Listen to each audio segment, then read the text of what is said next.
US లో doctor గా స్థిరపడాలని అనుకుంటున్నారా? అయితే అతి తక్కువ ఖర్చుతో ఎగ్ ప్లస్ తో సాకారం చేసుకోండి. Welcome to iDream media. So జనరల్గా యూరిన్కి సంబంధించిన అనేక రకాల సమస్యలు ఇబ్బంది పెడుతూ ఉంటాయి. విమెన్లో ఎక్కువగా ఈ ప్రాబ్లం అనేది మనం చూస్తూ ఉంటాము. అయితే వీటిలో ఎక్కువగా ఏంటంటే తరచుగా మూత్రానికి వెళ్ళడం, ఎక్కువగా యూరినేషన్కి వెళ్ళడానికి అవసరం రావడం అనేది ఇబ్బంది పెట్టే సమస్య. అయితే ఇది డే టైంలో ఉంటుంది, కొందరికి నైట్లో కూడా ఎక్కువసార్లు మూత్రానికి వెళ్ళాల్సిన అవసరం అనేది ఉంటుంది. ఈ ప్రాబ్లం అనేది ఎందుకు, ఎన్నిసార్లు మూత్రానికి వెళ్తే మనం ఆరోగ్యంగా ఉన్నట్లు, సో దీని గురించిన పూర్తి వివరాలు తెలుసుకుందాం. మనతో పాటు ఉన్నారు ప్రముఖ యూరాలజిస్ట్ డాక్టర్ విశ్వాస్ గారు. డాక్టర్ గారు నమస్తే అండి. డాక్టర్ గారు, జనరల్గా ఒక హెల్దీ హ్యూమన్ యూరిన్కి వెళ్ళాలంటే ఎన్నిసార్లు వెళ్తే అది హెల్దీ అన్నట్లు? మనం రోజుకి 2.5 to 3 లీటర్స్ వాటర్ తీసుకుంటే 5 to 6 టైమ్స్ రోజంతా వెళ్ళేది నార్మల్ అనిపిస్తుంది. కొంతమంది 2.5 to 3 లీటర్స్ తీసుకున్నా చాలా సార్లు వెళ్తే దాన్ని అధికంగా వెళ్తున్నారని చెప్తాం. 5 to 6 కన్నా ఎక్కువ ఉంటే ఇది జనరల్గా. అల్టిమేట్లీ మనం ఎంత వాటర్ తీసుకుంటామో దాన్ని బట్టి మన యూరిన్ అవుట్పుట్ డిసైడ్. కొంతమంది 4 నుంచి 5 లీటర్లు తీసుకుంటారు. ఆబ్వియస్గా వాళ్ళు ఒక 8 నుంచి 9 సార్లు వెళ్తూ ఉంటారు. అది మెయిన్లీ వాళ్ళు వాటర్ ఎక్కువ తీసుకుంటున్నారు కాబట్టి ఎక్కువ సార్లు వెళ్తున్నారు. ప్రాబ్లంగా అయితే మనం చూడం. వాటర్ తక్కువ తీసుకున్నా ఎక్కువ సార్లు వెళ్తున్నారంటే అది ప్రాబ్లం అని చూస్తాం. ఓకే, అసలు జనరల్గా ఒక మనిషికి ఎంత నీళ్ళు అనేది అవసరం అవుతుంది? Yeah, so depends on the occupation.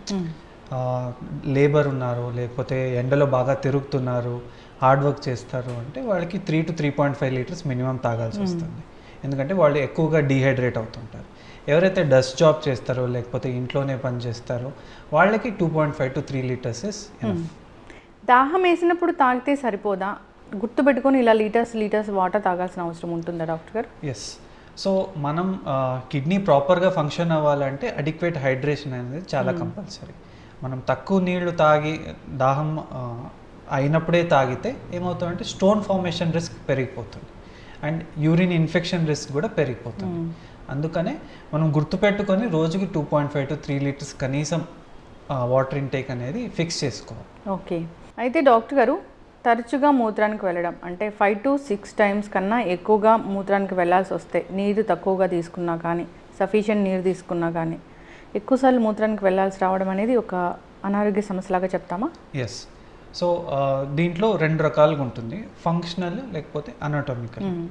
So కొంతమందికి యూరిన్ దారిలో ఏమైనా ఇబ్బంది ఉంది లేదా బ్లాడర్లో ఏమైనా ఇబ్బంది ఉంటే కింద తరచుగా మూత్రానికి వెళ్తారు. సో యూరిన్ బ్లాడర్ పూర్తిగా ఖాళీ అవ్వకపోతే బ్లాడర్కి ఏమనిపిస్తుంది, బ్లాడర్లో ఇంకా యూరిన్ ఉంది అనిపిస్తుంది. సో బ్రెయిన్కి సిగ్నల్ వెళ్ళి మళ్ళీ యూరిన్ వెళ్ళాలి అని పేషెంట్ యూరిన్కి వెళ్తూ ఉంటారు. ఇంకోటి దారి సన్నగా ఉండడం వల్ల, పూర్తిగా ఖాళీ అవ్వకపోవడం వల్ల కూడా చాలామంది యూరిన్ పెడతారు. అండ్ మూడవది ఏంటంటే ఓవర్ యాక్టివ్ బ్లాడర్. ఇది యూజువల్గా వింటర్ సీజన్లో కానీ కొంచెం రెయినీ సీజన్లో కానీ చాలామందికి ఉంటుంది. దాంట్లో ఏంటంటే బ్లాడర్ కొంచెం సెన్సిటివ్గా ఉంటుంది. సో తరచుగా కాంట్రాక్ట్ అవ్వడము, తరచుగా యూరిన్ పోయాలి అనే సిగ్నల్ రావడం వల్ల ఏ దారిలో ఏ ఇబ్బంది లేకున్నా కానీ పేషెంట్ తరచుగా యూరిన్కి వెళ్తుంటారు. దీనికి కొన్ని ఇవి ఉంటాయి, టాబ్లెట్స్ ఉంటాయి. దాని హెల్ప్తో బ్లాడర్ సెన్సిటైజేషన్ ఇది చేసుకొని ఇది ఈజీగా ట్రీట్ చేసుకోవచ్చు.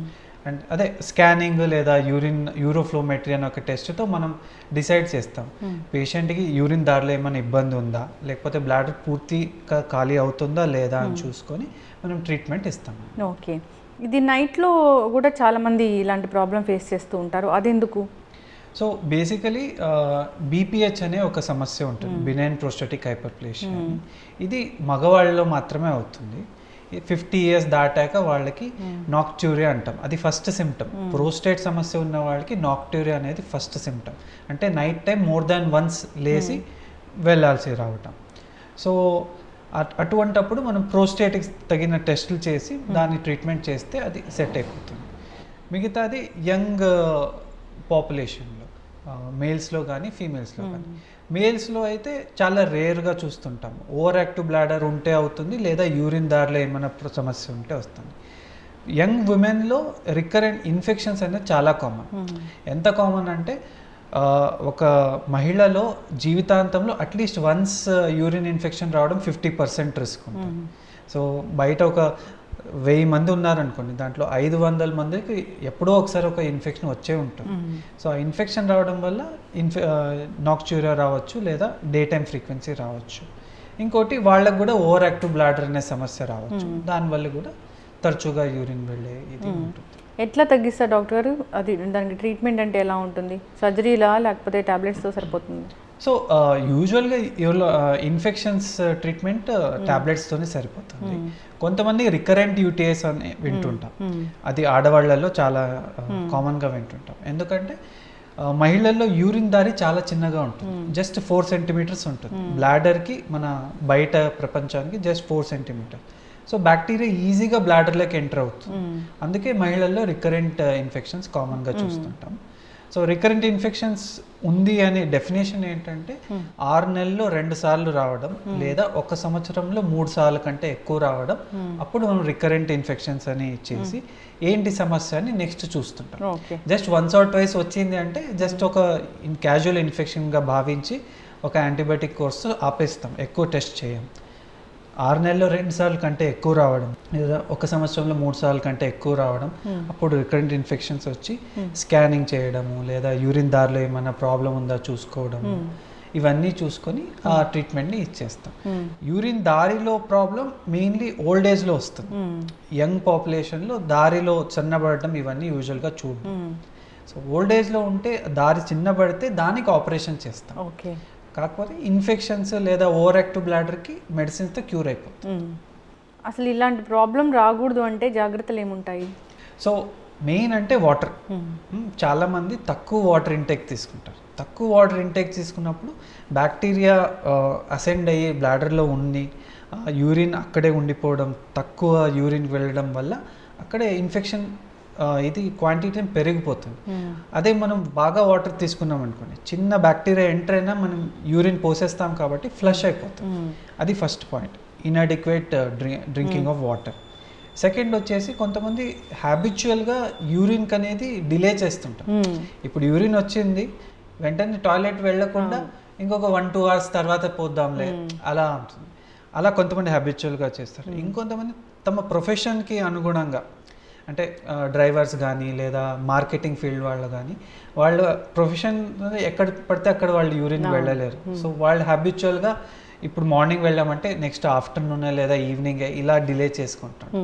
అలాంటి వాళ్ళకు కూడా ఈ బ్యాక్టీరియా అనేది ఒకసారి ఎంటర్ అయ్యి అలా డిలే అవ్వడం వల్ల గ్రో అయిపోతుంది. అది ఒకటి. ఇంకోటి ఆఫ్టర్ సెక్స్, మహిళల్లో సెక్స్ తర్వాత యూజువల్గా యూరిన్ పోయాలని అడ్వైస్ చేస్తాం. కొంతమంది పోయకుండా ఉంటే అది హస్బెండ్ నుంచి ఏమైనా ఇన్ఫెక్షన్ వస్తే అది ఉండిపోతుందండి. ఇది. అండ్ 4వది ఏంటంటే మోషన్ అయ్యాక కొంతమంది క్లీనింగ్ హ్యాబిట్ డిఫరెంట్గా ఉంటుంది.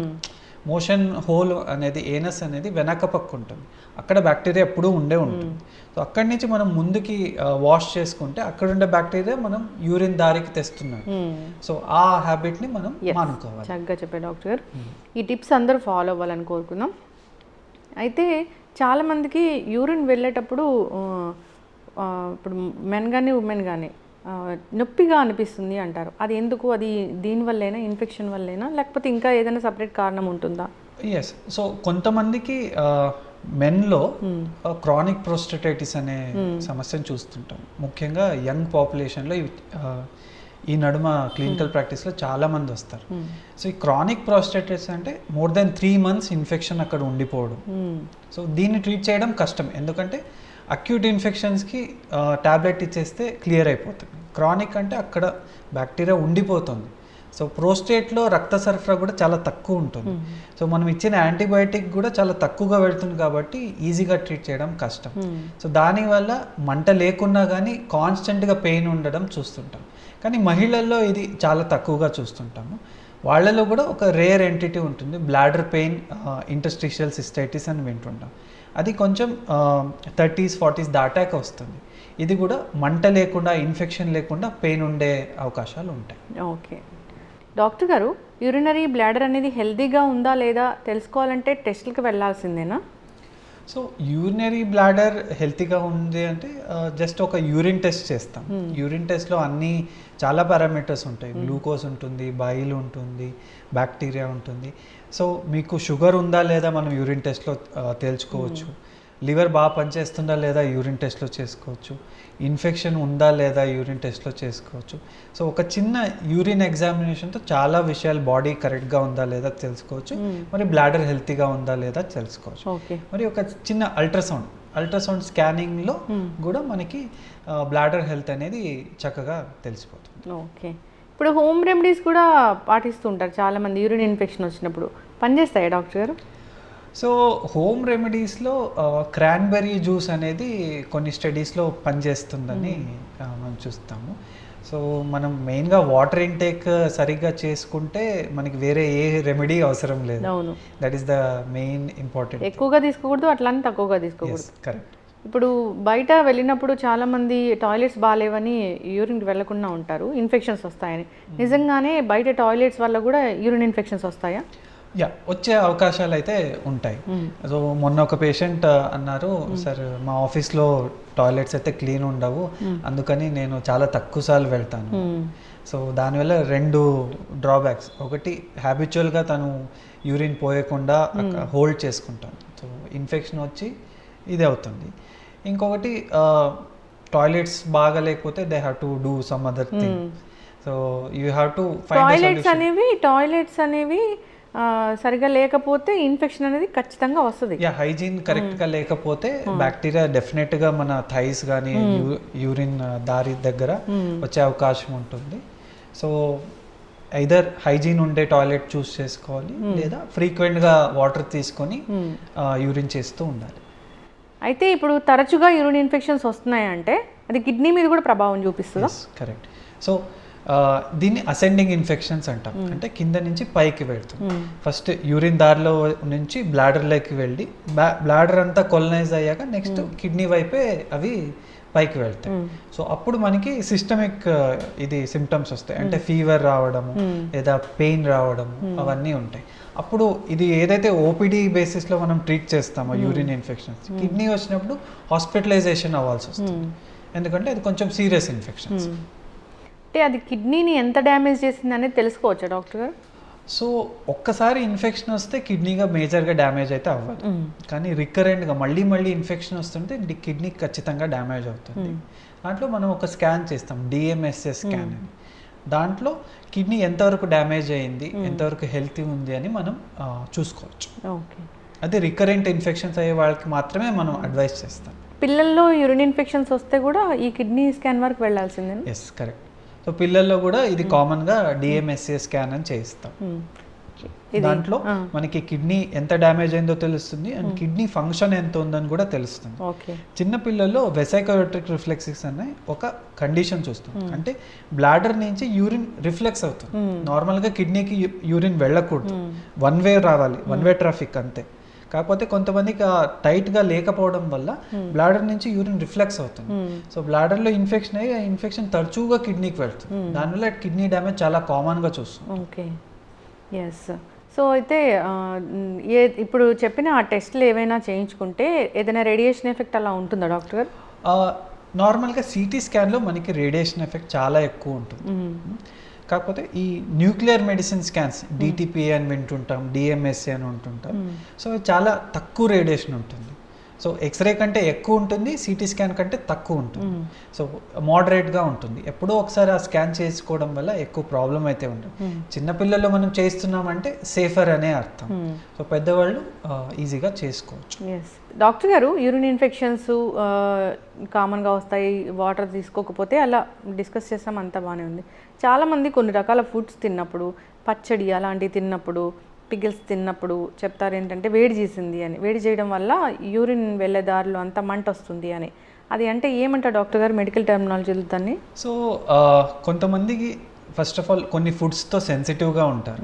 బ్లాడర్ కూడా ఒక ఆర్గన్ కాబట్టి కొన్ని ఫుడ్స్తో సెన్సిటివ్గా ఉంటుంది. కామన్ ఫుడ్స్ ఏంటంటే tea, coffee, spicy foods. So ఇలాంటి ఫుడ్స్ తీసుకున్నప్పుడు బ్లాడర్ సెన్సిటివిటీ ఎక్కువ అయ్యి కొంచెం తరచుగా వెళ్ళడము లేదా వేడిగా యూరిన్ వెళ్ళడము ఇలా అవుతుంది. అండ్ దానికి తోడు పేషెంట్ తక్కువ నీళ్ళు తాగుతున్నారంటే యూరిన్ ఎల్లోగా వెళ్ళడము, వేడిగా వెళ్ళడము చూస్తుంటాం. సో మనం ఏదైతే ఫుడ్స్ని ఐడెంటిఫై చేసుకుంటే లేదా వాటర్ బాగా తాగితే మనం ఈ వేడి చేసే ప్రాబ్లమ్ని మనం అరికట్టవచ్చు. ఓకే, చక్కటి ఇన్ఫర్మేషన్ డాక్టర్ గారు. ఇంకొకటి ఏంటంటే యూరిన్ వెళ్ళినప్పుడు చాలా బబుల్స్ వస్తుంటాయి, బుడగలు లాగా వస్తుంటాయి, నురుగు వస్తూ ఉంటుంది అంటారు. అది ఏమైనా సీరియస్ ప్రాబ్లమా? సో కొన్నిసార్లు నురగ రావడం అంటే మనం ఎప్పుడో ఒకసారి నురగ రావడం లేదా యూరిన్ ఫోర్స్గా పాస్ చేసినప్పుడు నురగ రావడం అది నార్మలే చూస్తాం. కాకపోతే కొన్నిసార్లు ప్రోటీన్ లాస్ అయినప్పుడు కూడా మనకి నురగ రావడం ప్రాబ్లం ఉంటుంది. సో అలాంటప్పుడు మనం యూరిన్ టెస్ట్ చేయించుకుంటే అది నార్మల్ నురగ లేకపోతే ఏమైనా స్టార్టింగ్ స్టేజ్లో మనం ఉందా అని మనం చూసుకోవచ్చు. ప్రోటీన్ లాస్ ఎవరిలో అవుతుంది అసలు? So protein loss kidney problem వల్ల అవుతుంది. కిడ్నీ నార్మల్గా ప్రోటీన్ ఫిల్టర్ చేస్తుంది. సో కిడ్నీలో ఏమైనా ప్రాబ్లం ఉంటే ఆ ఫిల్టర్ బదులు ప్రోటీన్ లాస్ అయిపోతుంది. సో అది మనం యూరిన్ టెస్ట్లో అర్లియస్ట్ స్టేజ్లో మనం చూసుకోవచ్చు. అంటే ఇప్పుడు ఆ నురగ వచ్చింది అనేది నార్మల్ దానికి అబ్నార్మల్ దానికి తేడా ఉంటుందా డాక్టర్ గారు? ఇంతసేపు వరకు ఉంటుంది నురగ, అట్లా ఏమైనా చెప్తారా? అంటే రోజు పేషెంట్కి నురగ వస్తుందంటే అది ఖచ్చితంగా అబ్నార్మల్. ఓకే. సో అలాంటప్పుడు మనం యూరిన్ టెస్ట్ చేసుకొని ప్రోటీన్ లాస్ ఏమైనా ఉందా చూసుకొని చేసుకోవాలి. యూరిన్ టెస్ట్కి ఇచ్చేటప్పుడు కూడా అంటే ల్యాబ్కి వెళ్ళి ఇస్తే సరైన టెస్ట్ వస్తుందా, లేకపోతే మనం ఇంటి దగ్గర ఉండి ఇచ్చిన సరైన టెస్టే వస్తుందా? Yes, good question. So basically urine test ఇవ్వడంలో కూడా కొన్ని ప్రికాషన్స్ తీసుకోవాలి. ఇది చాలా ల్యాబ్స్లో చెప్పరు, అన్నీ ఉంటాయి. ఏంటంటే mid stream clean catch urine అని చెప్తాం మెడికల్ భాషలో. మిడ్ స్ట్రీమ్ అంటే యూరిన్ పోసిన అర్ధ భాగంలో వచ్చే యూరిన్ శాంపుల్నే ఇవ్వాలి. స్టార్టింగ్ శాంపుల్లో ఇస్తే కన్నా చాలా అబ్నార్మాలిటీస్ వస్తాయి, మనం కరెక్ట్గా ఇంటర్ప్రిట్ చేయలేము.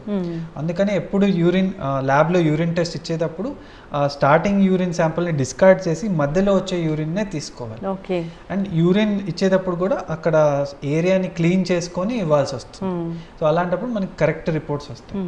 ఇంకోటి ఈ యూరిన్ ఎగ్జామినేషన్ అనేది within half an hour ల్యాబ్లో మనం the doctor who is examining చూస్తారు. సో ఇంటి దగ్గర ఇచ్చిన శాంపుల్ ల్యాబ్కి కొంచెం లేట్గా వెళ్ళింది లేదా టెంపరేచర్ ఎక్కువ ఉంది, ఇప్పుడైతే ఓకే.